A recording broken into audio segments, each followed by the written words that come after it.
Assalamualaikum semester 4. I am Madiha Mariam, your statistics teacher. Today we are going to learn about measures of dispersion. इससे पहले हमने पढ़ा था measures of location, mean median और mod पढ़ा था. Mean median mode जो हैं वो हमको किसी भी डेटा सेट की सेंट्रल टेंडेंसी बताते हैं. मेजर ऑफ डिस्पर्जन क्या बताएंगे यह हम आगे पढ़ते हैं और आगे देखते हैं अगली स्लाइड पे.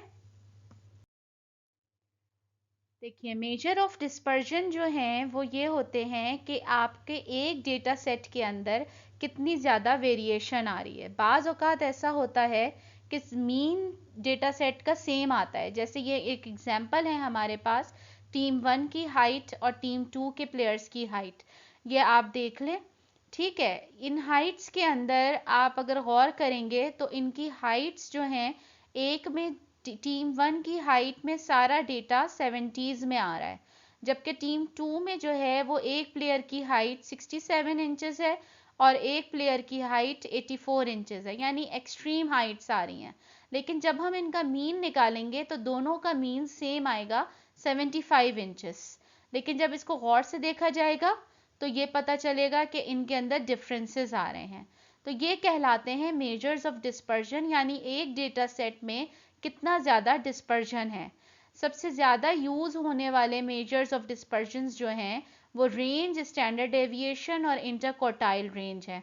आज के हम इस लेक्चर में रेंज और स्टैंडर्ड डेविएशन पढ़ेंगे. रेंज क्या होता है, सबसे पहले हम पढ़ेंगे कि रेंज क्या होता है. Range is obtained by computing the difference between the maximum and minimum observation. आपके डेटा सेट की मैक्सिमम और मिनिमम ऑब्जर्वेशन का जो डिफरेंस है, यानी मैक्सिमम को माइनस कर देंगे मिनिमम से तो आपकी रेंज निकल आएगी. अब जैसे टीम 1 की रेंज प्लेयर्स की है 78 माइनस 72 इंचेस 6 इंचेस, और टीम 2 की रेंज जो है वो 70 इंचेस आ रही है. यानी मैक्सिमम और मिनिमम का डिफरेंस आपको वाजे नज़र आ रहा है कि टीम 1 और टीम 2 के प्लेयर्स की हाइट में इतना ज़्यादा वाजे फ़र्क आ रहा है.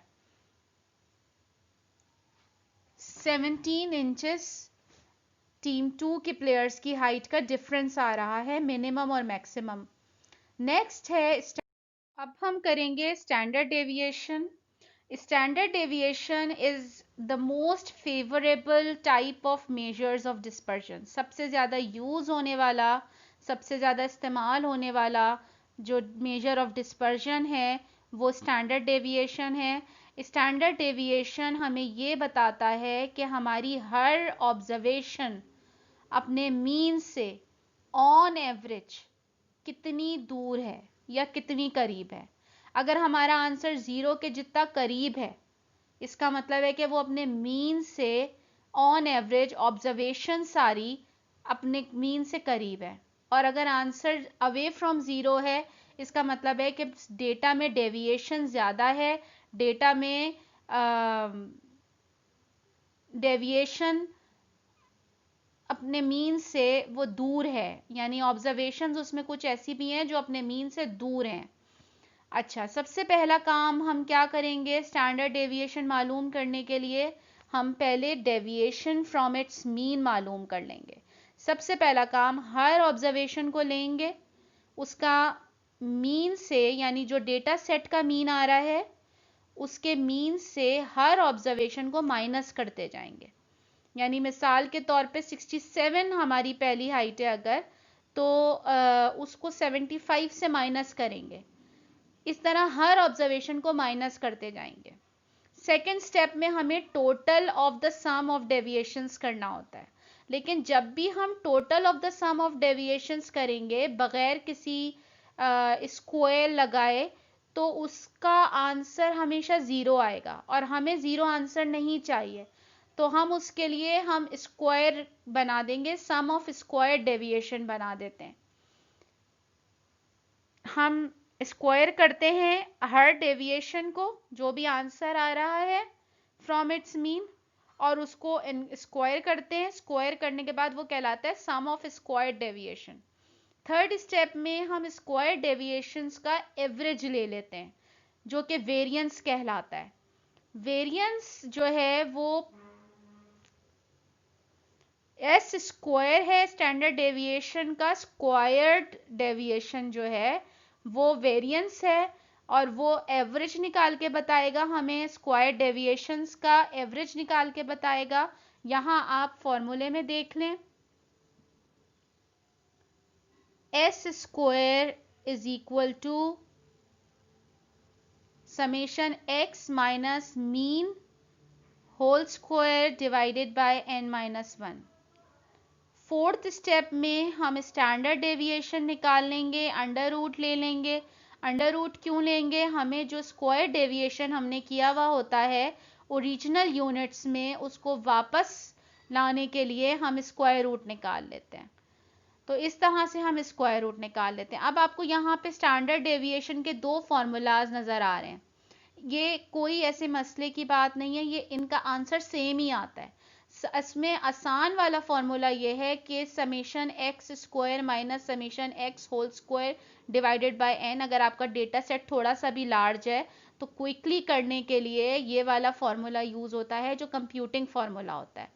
इसमें आपको सिर्फ जो है वो एक्स स्क्वायर निकालना पड़ेगा, बाकी आपका, जबकि इसके अंदर आपको 2 स्टेप्स में अपने डेटा सेट को सॉल्व करना पड़ेगा।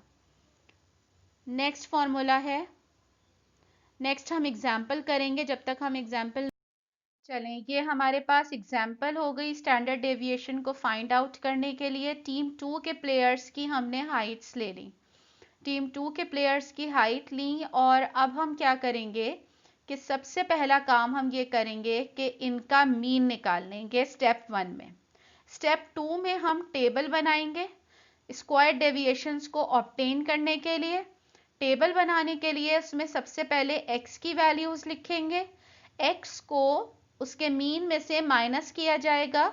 जैसे 67 minus 75 is equal to -8, 72 minus 75 is equal to -3, 76 minus 75 1, 84 minus 75 9।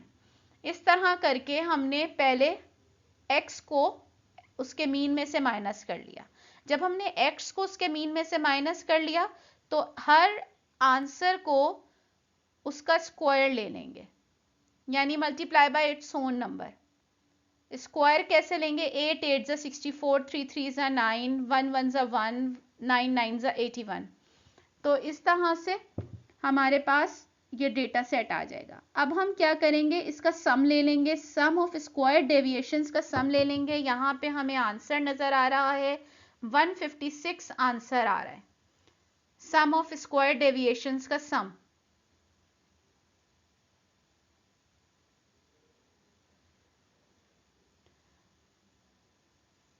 उसको हम स्टैंडर्ड डेविएशन के फॉर्मूले में पुट करेंगे।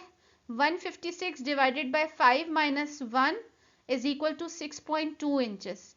अब हम इसको इंटरप्रेट कैसे करेंगे, बहुत सिंपल है इसकी इंटरप्रिटेशन। इसकी इंटरप्रिटेशन ये है कि हमारी हर ऑब्जर्वेशन ऑन एवरेज अपने मीन से 6.2 इंचेस अवे है। 6.2 इंचेस की वेरिएशन आ रही है हमारे डेटा सेट में।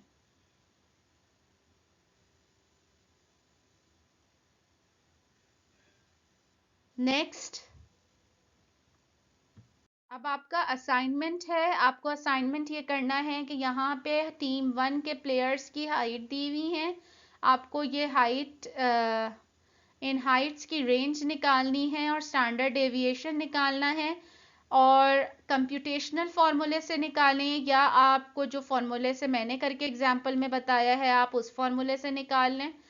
डेटा सेट शॉर्ट है तो आप निकाल सकते हैं। लार्ज डेटा सेट के लिए कंप्यूटेशनल फार्मूला फेवरेबल होता है।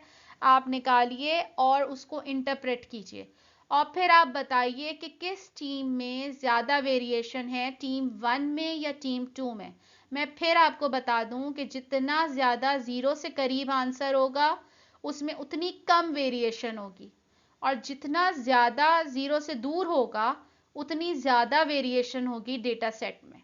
This is the rule of thumb for standard interpretation of standard deviation.